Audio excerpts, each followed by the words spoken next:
ষাটের দশকে এই কথাও বলা হয়েছিল, হরে কৃষ্ণ কুঁয়ার লাল ঘোরে কা সাওয়ার, বঙ্গেতে রঙ্গ কেন খোলা চীনের কুঁয়ার। মানুষ জবাব তাদের দিয়েছে।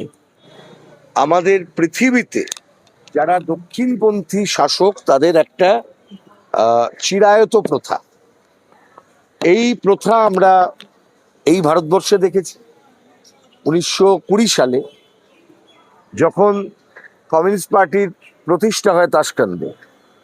তারপরেই আমরা দেখেছি যাতে সোভিয়েত বিপ্লবের কোনো আগুন আমাদের দেশে না জ্বলতে পারে, তার জন্য ইংরেজরা কমিউনিস্টদের বিরুদ্ধে ষড়যন্ত্র মামলার সিরিজ তৈরি করেছিল। মিরাট ষড়যন্ত্র মামলা, পরবর্তী সময়ে রেশমি রুমাল ষড়যন্ত্র মামলা, কানপুর ষড়যন্ত্র মামলা, ভগৎ সিং এবং তার কমরেডদের বিরুদ্ধে কাকরি ষড়যন্ত্র মামলা, লাহোর ষড়যন্ত্র মামলা।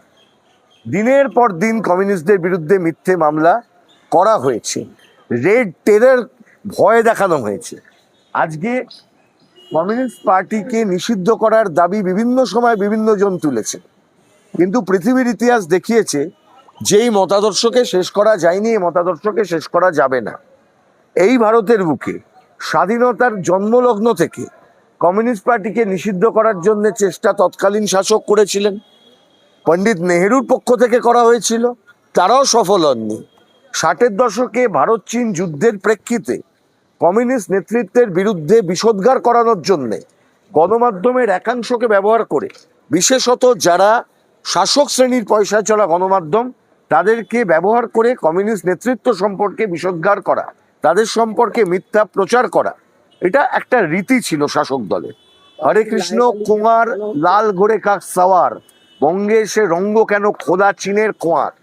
আমাদের নেতা শ্রদ্ধেয় হরেকৃষ্ণ কুঁয়ার সম্পর্কে এই ধরনের কথা সেই সময় বলা হতো, কিন্তু দুঃখের বিষয় এটা, যে কমিউনিস্ট পার্টিকে, যে কমিউনিস্ট নেতৃত্বকে এই রাষ্ট্র বলেছিল চীনের দালাল, সেই কমিউনিস্ট পার্টির নেতা জ্যোতি বসু মারা যাবার পর তার মরদেহের উপর ভারতের জাতীয় পতাকাটা দিতে এসেছিলেন ভারতের সেনাবাহিনীর পক্ষ থেকে।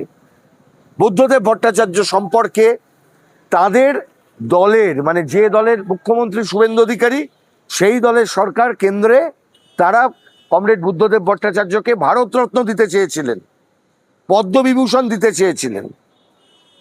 ভারতের রাজনৈতিক দল রয়েছে, লায়কালীর নাম কেন উঠে আসে? স্বাভাবিক, communist party target, CPIM target.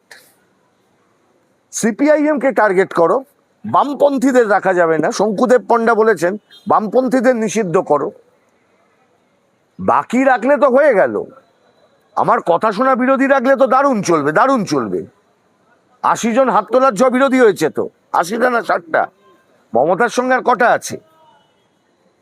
আর যেটা ভালো তৃণমূল হয়েছে যারা, এরা তো বিজেপির কথায় হাতে হা মেলাচ্ছে, কারণ নইলে বিজেপি ধরবে।